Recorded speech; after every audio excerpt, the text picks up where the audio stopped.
When the dragon came and slew his army, the king stuck his sword into the ground and knelt for forgiveness. Centuries later, in a faraway land, there are two sisters, namely Elodie and Floria, princesses of a poor kingdom surrounded by harsh and barren lands. A red priestess visited their kingdom and asked Lord Bayford, the sisters' father, for Elodie's hand, and Lord Bayford agreed. Elodie was reluctant at first, but eventually agreed for the sake of her hungry people. The family of four is headed to Aurea, where Elodie is set to marry a handsome prince named Henry. Elodie and Henry spent a day learning about each other, and Elodie thought she might have made the right choice by agreeing to marry the charming prince, who instantly swept her off her feet. Unlike Floria and Lord Bayford, who were happy to marry Elodie off to a wealthy prince, their stepmother, Lady Bayford, felt that something was terribly wrong with the royal family of Aurea, especially when she noticed how strange her husband was acting after a private meeting with Queen Isabel. She tried to warn Elodie, but the wedding still happened. After the wedding ceremony, the newlyweds headed to the top of the mountain to perform an ancient ceremony which Henry explained as a way to pay homage to their ancestors. Upon reaching the top, Elodie saw Queen Isabel wearing the outfit of a red priestess. Queen Isabel handed Elodie a coin, and the newlyweds followed the queen to the altar. Queen Isabel retold the story of how the kingdom of Aurea was born. When their ancestors first came to the island, they found that a beast also inhabited the land. The beast had a savage bloodlust and destroyed the village. The king gathered his soldiers to avenge his people, but he terribly failed. The beast forced the king to sacrifice his 3 beloved daughters, and in exchange, the beast would let the king's people be. It was either the lives of his daughters or the lives of many more. As much as the king adored his daughters, he was still a dutiful king, and he must protect his people at any cost. A pact was made as the 3 daughters met their end at the belly of the beast, and the kingdom of Aurea was born. Taking the small dagger used for the ceremony, Queen Isabel cut the palms of Henry and Elodie, and the newlyweds made a blood pact, making Elodie royal blood. To complete the ceremony, Elodie threw the coin she was handed into the chasm. Henry carried Elodie in bridal style as he began walking to the exit so they could return to the palace. At least, that's what Elodie thought before she was ruthlessly thrown into the chasm. The branches of the dead trees surrounding the bottom of the chasm lessened the impact of her fall, and Elodie stood to find pieces of clothing she knew weren't hers. Elodie was filled with terror as she came to the realization that she was the sacrifice. Elodie heard a distant fluttering from behind, and she looked back to see a light coming from a cave. She approached the light and found a bird caught on fire. After helping the bird, Elodie heard a roar, followed by the screeches of the birds on fire. Elodie dodged the birds and asked for strength from her late mother. This term seemed to catch the attention of the dragon, and Elodie hid upon seeing the beast. The dragon spoke of the scent of royalty coming from Elodie, and the latter realized it was Henry's blood mixed with hers that the dragon was smelling. The dragon breathed out fire, and Elodie ran to avoid it. Elodie screamed when she stumbled upon the scorched body of a woman she recognized as the beautiful woman she saw on the day she arrived at the palace. Elodie hid and stayed quiet to prevent the dragon from finding her. After a while, when she couldn't hear the dragon anymore, Elodie used the accessory on her gown to make a light and find her way out of the cave. She crawled on a narrow path, but slipped and fell to a lower level. Elodie found herself looking at a glowing cave. She weakly approached whatever it was that was glowing, but was stopped by a pit. Elodie gathered the courage and jumped to the other side. She slipped, but her dress's accessory luckily got caught between the stones, and Elodie used the sharp object put inside her corset to climb up. The glowing things on the wall turned out to be glowworms, and Elodie took a handful of them to serve as a light before she approached the puddle of water she found nearby. She drank from the puddle, but it was disgusting, so she stood in the middle of it with her neck craned up, catching the droplets of water falling from the ice shards above. But then the ice melted, and Elodie jumped away to dodge the dragon's fire. She ran until she went down a narrow part of the cave where the dragon couldn't reach. Elodie found more pieces of clothing, and written on the wall were the names of all the women sacrificed before her. Too many were sacrificed, and Elodie was devastated at the thought of not making it out alive. Elodie checked on the large wound on her legs and took a rest for a while. However, she slept restlessly as she dreamed of what the other women must have been like when they were in her position. One of the women, Victoria, looked at her and muttered that everything was a lie. When Elodie woke up, she panicked upon seeing the glowworms attaching themselves to the wound on her leg. She calmed down when she realized that the glowworms actually healed her wound and apologized for underestimating them. Elodie studied the map drawn on the wall and continued on her journey. There was a room with 3 paths, and Elodie chose the middle fork, just like what she saw on the map. Then she heard music notes and found the crystals that would indicate she was close to the exit. When Elodie found a crown on the ground with the letter V engraved on it, she was glad to know that Victoria had made it out. But Elodie realized she made the wrong assumption when she discovered that the exit wasn't an actual exit, just an opening located so high up in the mountain which she should only take if she wanted a death easier than being burned or eaten alive.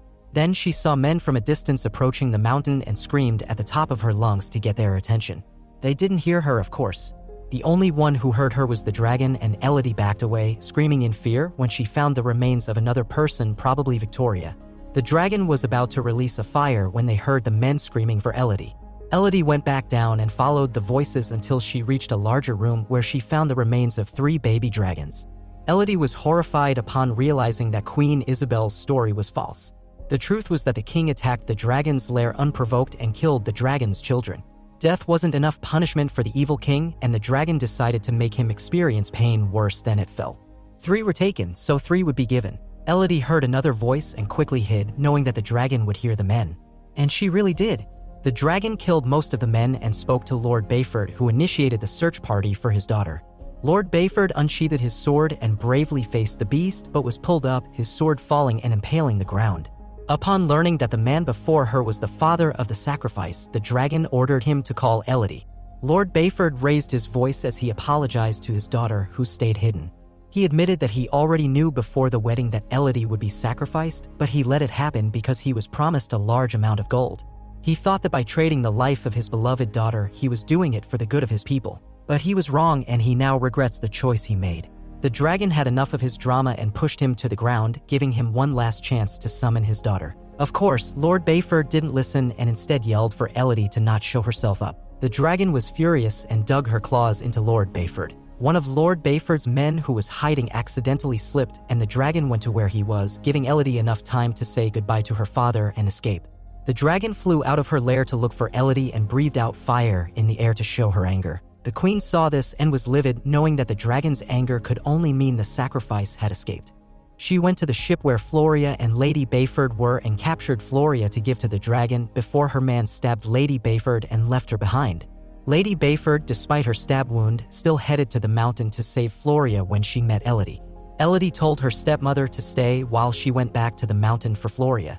The queen wanted to cut Henry's hand to pact it with the blood of Floria, but he refused, saying Floria is too young for sacrifices. The queen told him he was weak before cutting her own hands and pacting her blood with Floria's, and the guards threw her into the cave. Elodie went to where the sacrifice was happening, but it was too late, and she knew that her sister was already at the bottom of the cave.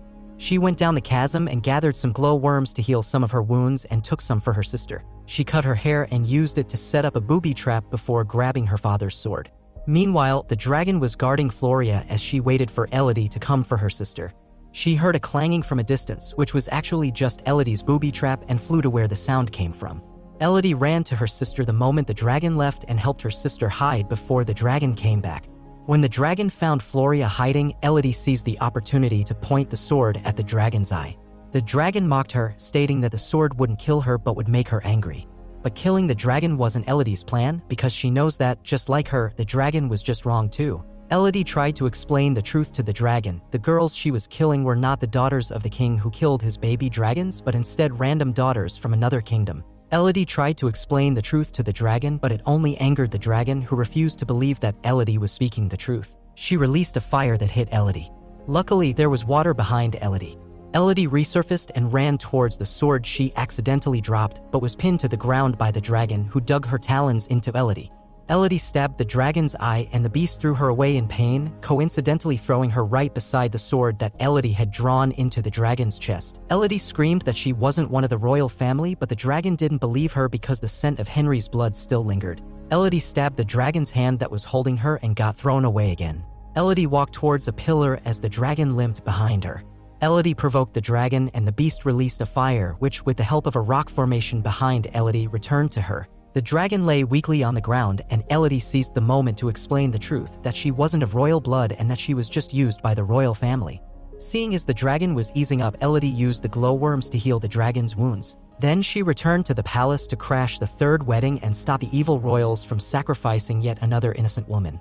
Henry profusely apologized when he saw Elodie and attempted to explain himself as if he didn't just marry 2 women and throw them into the chasm as a sacrifice. Elodie cut him off because there was no way she'd listen to his dumb excuses.